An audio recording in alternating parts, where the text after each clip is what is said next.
About a game show called The Money Maze The Money that you Maze, hosted yes. in 1974, and you talked about the different happenings on that show and how you had to be really alert.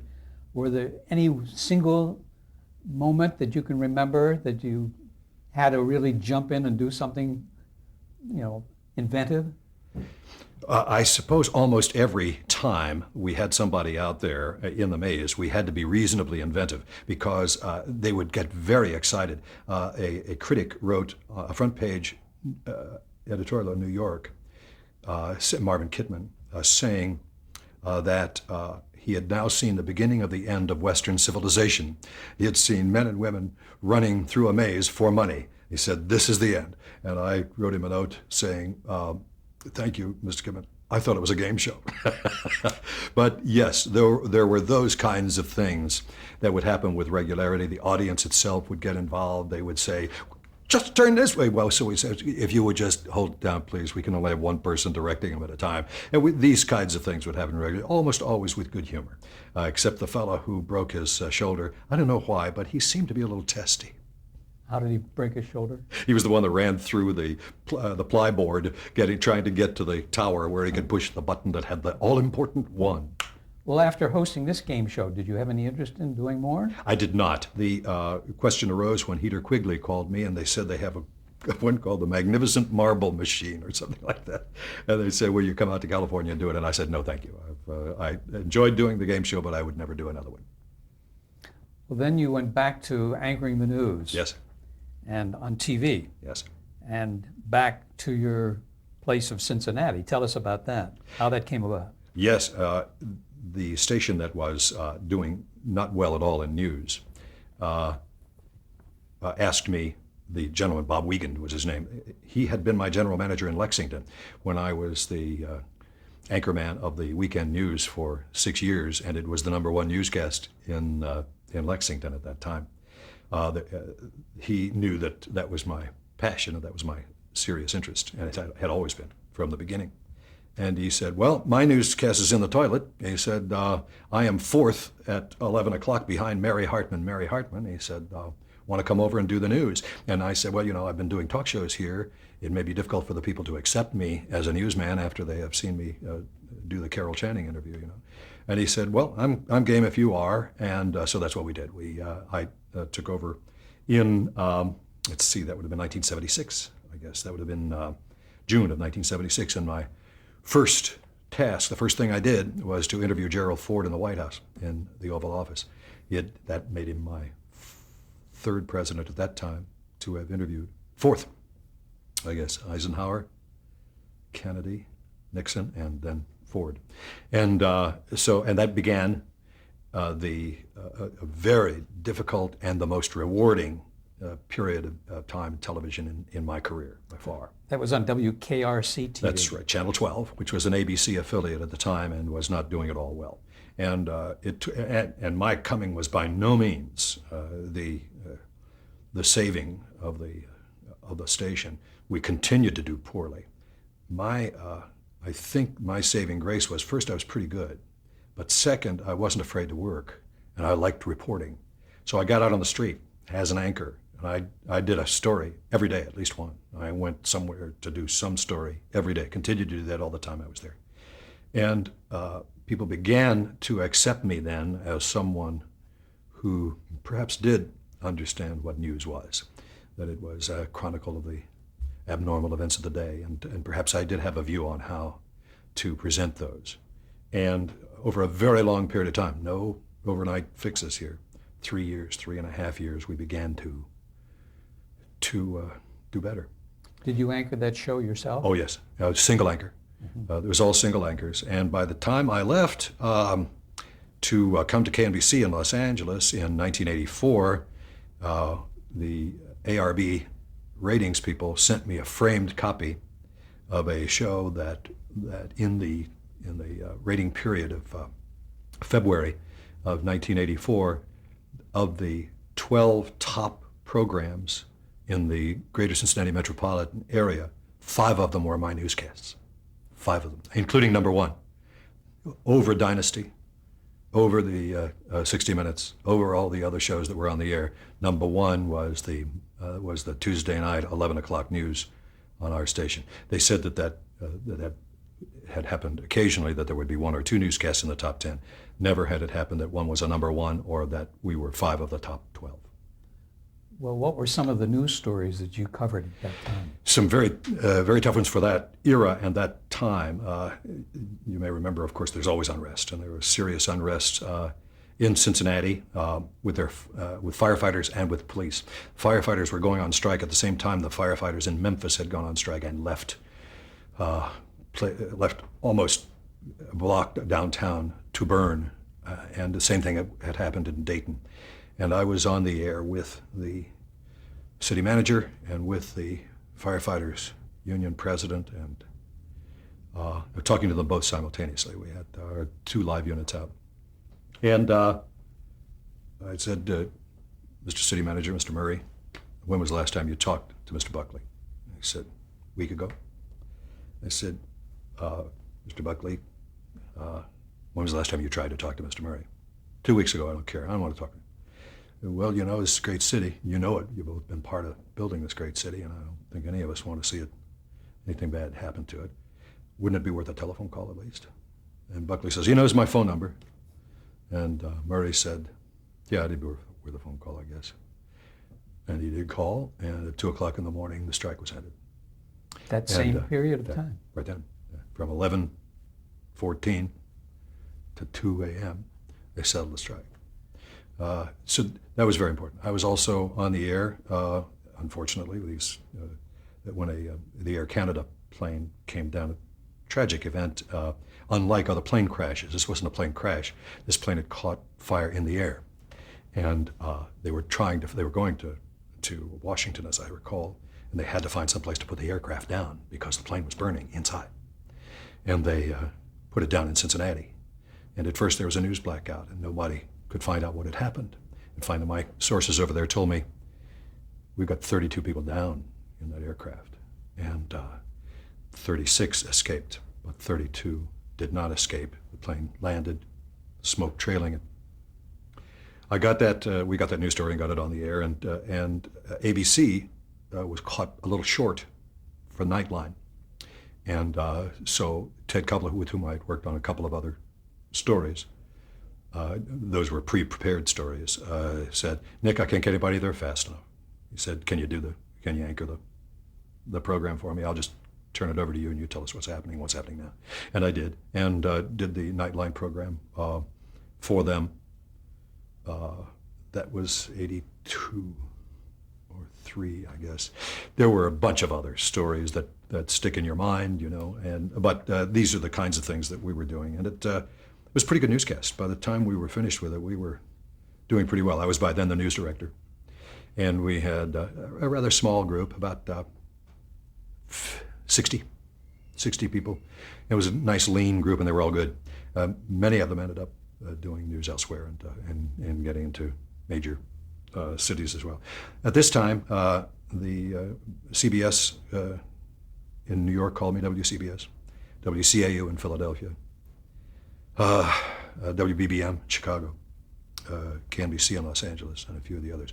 And I had said no for years, for 2 or 3 years. Since we were successful, the opposite stations in town always call their affiliates and say, there's a guy here, I want to get him out of town. and is there, do you have an opening, anything you want? Because, he's pretty good and he'll probably do all right in your town, but I want to get him out of here. So that, I knew that was going on, and that had been going on for 2 years, maybe longer, 2.5 years. And then at this last moment, Taft Broadcasting, for whom I worked, began to have different ideas about how news might be done and who might be running the newscasts. Like what? Their idea was that they would have a sales manager. They believed that for their chain of stations, it was important that there be that the sales manager be in charge of the news, but that there be somebody there with sales background who would give that perspective within the news conference. And I said that that's not the way we do news, and that's not the way I do news, and it's not the way I'm going to do news.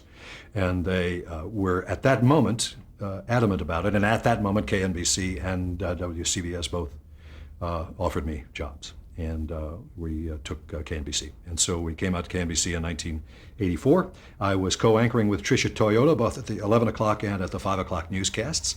Tricia left the newscast in, the 11 o'clock was number 3 at the time, and the 5 o'clock was number 4 at the time. And Tricia left the newscast, 6 months into it, and Kelly Lang was moved to the 11 o'clock to co-anchor with me. And the newscast went well as far as the acceptance was concerned. We were almost every month after my first 6 or 8 months there, number 1 at 11. The NBC was helping. I would like to take all the credit, but I cannot. Kelly was wonderful, and Kelly was great. She used to say, "Nick, you do news, I do gorgeous." She was terrific. So we would, and we had a good staff. 256 people in that newsroom. 256. I was stunned by it. But again, there were difficulties. Now, you're seeing a theme here, so obviously this can't all be their fault. Some of it must be mine. But I was having great difficulty with some members of the management team who felt that our news should be more, I don't know how to put it here, we would later say more showbiz. I can give you a specific example if you have a moment for it, and that Yes. was, this one was actually this was the final blow. I went down to what we then call South Central LA to cover a nasty event. It was a drive-by shooting. A little 13-year-old girl had been shot dead accidentally, and some others had been wounded. And this was on a Thursday night, I believe.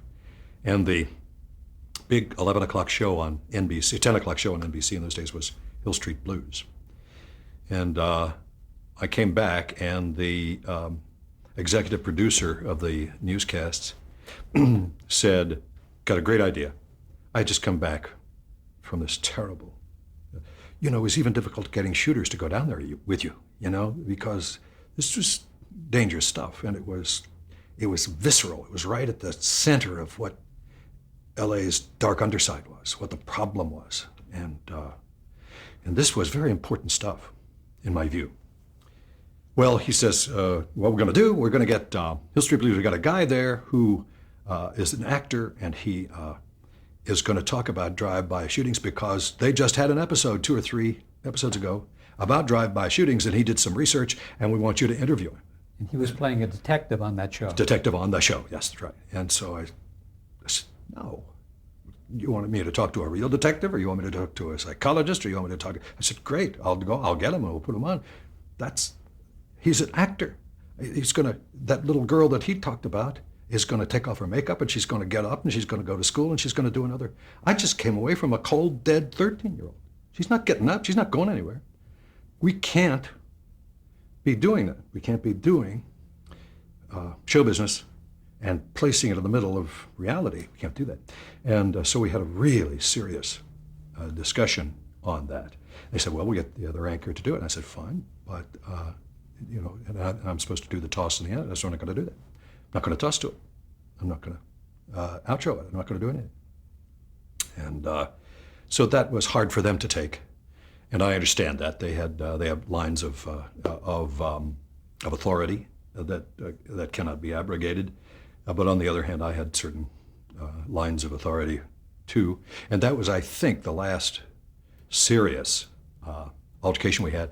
Then my contract was up, and the gentleman who was the general manager of the station wanted me to leave, and I wanted to leave, and the gentleman who was who was in charge of all the local stations, that is to say the O&Os, he didn't want me to leave because the numbers were up. That's all he cared about. The numbers were up, and so we finally had a long meeting, and I said, why don't you let me write the release? Instead of you say, I said, "I'm not going to let you say that I'm going because the numbers are no good." Or "I'll write the release." They said, "Yeah, you write the," and that was fine. We just shook hands and I left and went back to Cincinnati and did another couple of years as anchor and news director and a couple of years as commentator.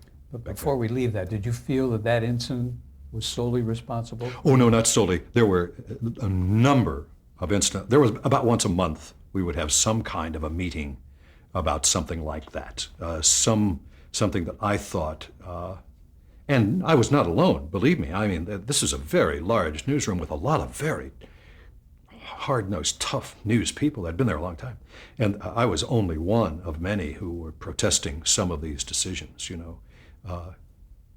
at the moment of an earthquake in my memory is a moment of an earthquake, a really serious earthquake in Southern California, and by extension also in Mexico City. It was a very nasty event.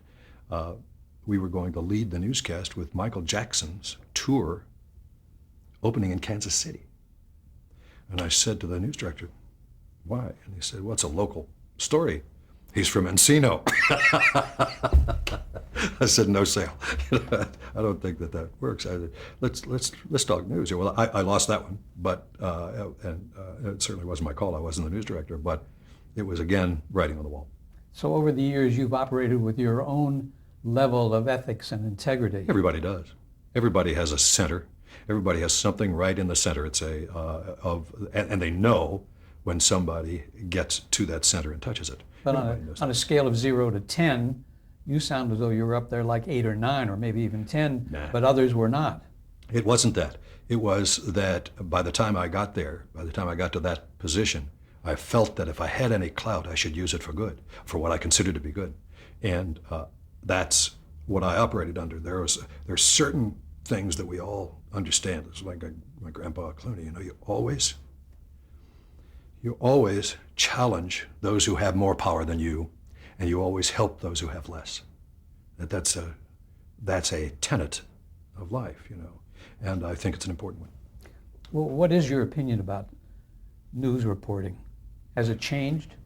It has, of course, changed. There is nothing new to show business or something akin to it encroaching on news. It was in newspapers 100 years ago, The worst newspapers in the world, worst news in the world was newspapers at the turn of the century, the turn of the 20th century, all that yellow sheet stuff and opinion as fact, made up stories. Joe Pulitzer was no better than all the rest of them. It was what it seems to me that there was a golden age in movies and music, and a golden age in news as well, and it was engendered for a purpose, from a purpose that was mortal danger. From the 1930s through 1990, this nation was in danger. It could lose its nationhood. It could lose its identity, either economically, through a collapse of a whole society, which would then collapse the political system, or through a war we could lose. And I think news came up to the mark. News became important and became serious and developed its ethical sense, its ethical center, because it had to. We had to be telling people the truth. We had to. They had to have that. If they didn't, God knows, we would implode or explode. And I think news from that period of time, from the rise of the great newspapers, the great networks, and eventually the television networks as well, all of those came up to the mark. And it was hard for them. The government hit them hard on many occasions, both in the 30s and again in the 40s and again in the 50s. But they battled, and they battled for integrity and independence. And then, look what happened. The wall went down. The wall went down. And when the wall went down, we could look, instead of looking outward and thinking of ourselves, we could begin to play again. We could begin to think of ourselves and to chase celebrities and chase nonsense. And we got to a point where we were so affluent, we have to invent danger. Survivor, please. You want to talk about a survivor? Talk to somebody who was on Iwo Jima. That's a survivor. This is nonsense. How would you characterize your style of news reporting? I don't know.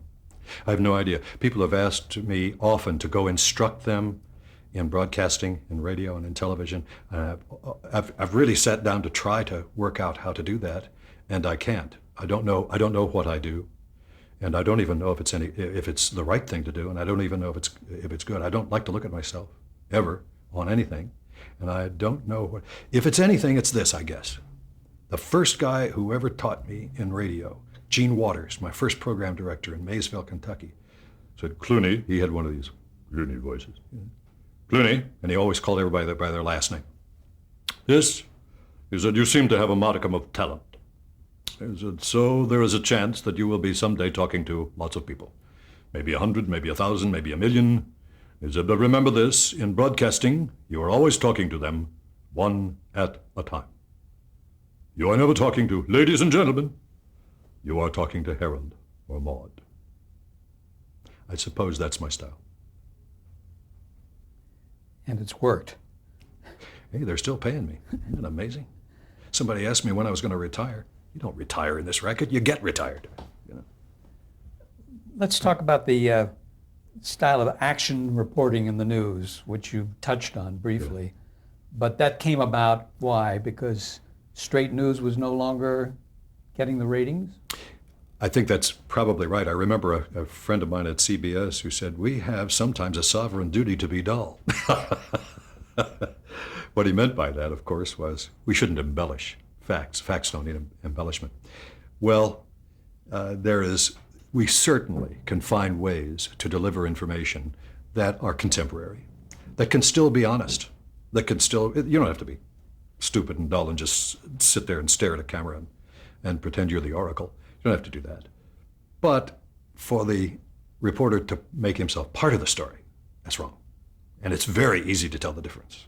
When the reporter becomes, the reporter can be active, the reporter can be just like, Ed Murrow was, and just like certainly Elmer Davis was, and certainly other great reporters have been over the years, can be indeed imparting the story in an active way, but never to inject themselves into it. Never say, well, I was here a few moments ago, and the things were sailing in over, and we got 3 and 2. That's show business. Would you think the style today is better or worse than went on previously? Style of news, interesting. Don't know the answer to that offhand. The style of news is not really much different at the level where most people watch it. That is to say, we now have pretty superannuated anchors who corner still, with all of the other things available, they still corner about 70% of the market in news. And we're talking about the Peter Jennings and the Dan Rathers and the Tom Brokaws of the world. And their style is pretty much the same style that Walter Cronkite used. And Ed Murrow in the first years of his television exposure were using. They stand up and walk around a little bit every now and then, but they're still delivering the news. When you were in Cincinnati, you had competition from Jerry Springer, who was on one of the other stations there. Yeah. How did that affect you? I knew Jerry from a long time ago, back when he was running for mayor of Cincinnati and city councilman in Cincinnati. I'd known him a long time. He wanted always to be in show business. That's what he always wanted to do. The competition for me was not Jerry. The competition was a very polysyllabic guy named Al Shuttlecotty. He owned the city of Cincinnati for many, many years. He was the difficult one. And I felt that there was a better way of delivering information. His was very tabloidish. And I was hoping we could do it in a different way, a more civilized way. And eventually, over a long period of time, that did prevail. When I was opposite Jerry, there was no competition, as it turned out. When I left to go to California, he then became quite a big player in Cincinnati. When I came back, we were once again number one, and Jerry was actually, I think, number 3 at that point, because the CBS station did a great story and blew us all away. It was a incredible story about a man who worked at a nursing home and killed people, 30 of them, over a long period of time, euthanized them, and they got the story exclusively, just killed us, and the right way. They did it with a great story and did it very well. But this was while you were on the West Coast. Yeah, actually, that was after I came back. Oh, and after you came back. Oh, yes, they were terrific. And then Jerry, after I left the air, then he became number one. He and his co-anchor became number one. That's right. He was number one in the city and very strong for some time. So that says something about your style of news reporting, that you were beating him out so many times. Well, yeah, that's, who knows? But Jerry, unfortunately, as far as I was concerned, lost it all. He lost whatever. He fooled me. Not many people fool me. I didn't know he would do anything to be famous. I didn't know he would do that. We won't get into that now, but it was a tabloidish. Is that what he did? Oh my! No, his own thing when he did the Jerry Springer show. Yeah. When he started doing that, it was That was the end of both of our friendship and and my respect for him. But there was another television show called WKRP in Cincinnati. Uh-huh. How did that affect you? Oh, it was great. That was on network television. It was hilarious because our call letters were WKRC. You see, and there was a WKRC radio. And the fellow who developed that program had worked. His name is Gunselman. And he had worked at WKRC radio, indeed. And it was hilariously funny. And we got a great kick out of it. I think we got no notoriety out of it because it didn't really affect us. We loved the show. We thought it was great. But did you watch it at night and then play back on it the next day on the air? No, afraid not. That was all radio, as you recall. That was about radio, and we were doing television. But I mean, did you make comments about the show that you'd seen? Oh no, we would never do that. That was an entertainment show. Did you ever have any of the people from that show as guests on your radio show? Oh, on the radio show? Yeah. Gee, I don't remember. I don't think so. Okay. One of them, the young man who's the star, but now lives in Kentucky. He just moved there recently. Why did you leave WKRC in 1984? In '84 to go to KNBC in Los Angeles. Oh, that's right. And we did talk about your stint there. Yes, I left in '88 because our station had been taken over by another company, and I had been promised Taft Broadcasting. My deal with them when I came back was that I would be the vice president in charge of news for all of their stations, all 7 of their stations, actually about to be 11 of their stations. Then they were taken over. I was in the middle of those mergers, when that broke up broadcasting, the one in where they attempted to do it with NBC. I was in the middle of that. And then when I got back, I had not been there 3 months, and they took over Taft Broadcasting, the Bass Brothers out of Texas, just bought it out, and then part of that was bought again by another multimillionaire, and all of the deals that I had fell apart, and so I thought it was time to leave. And I did stay for doing commentaries for a couple of years thereafter, up until 1990. And you did a show at one point called On Trial. Yes, which you hosted, and then precursor to the court TV. It was real court video. It was great. Had a good time. And then you went to American Movie Classics, 1994. Yes, before that I did 2 more news stints, my last 2. One in Salt Lake City. It was a Fox-owned station. And Barry Diller was at that time running Fox. And he brought me there. It was to be a prototype for a network newscast for them. That's the reason I went there. They didn't have a network newscast at that time. And then Mr. Murdoch took over himself after Barry Diller left. And mine wasn't his style of news. So I left there in 1994, went to Buffalo with a good friend of mine. It was taken over. That station was taken over, and I asked for my release from that station as well, and was given it so that I could go to AMC, who had been nice enough to offer me a job. Okay, we're going to pick that up on the next tape. Okay.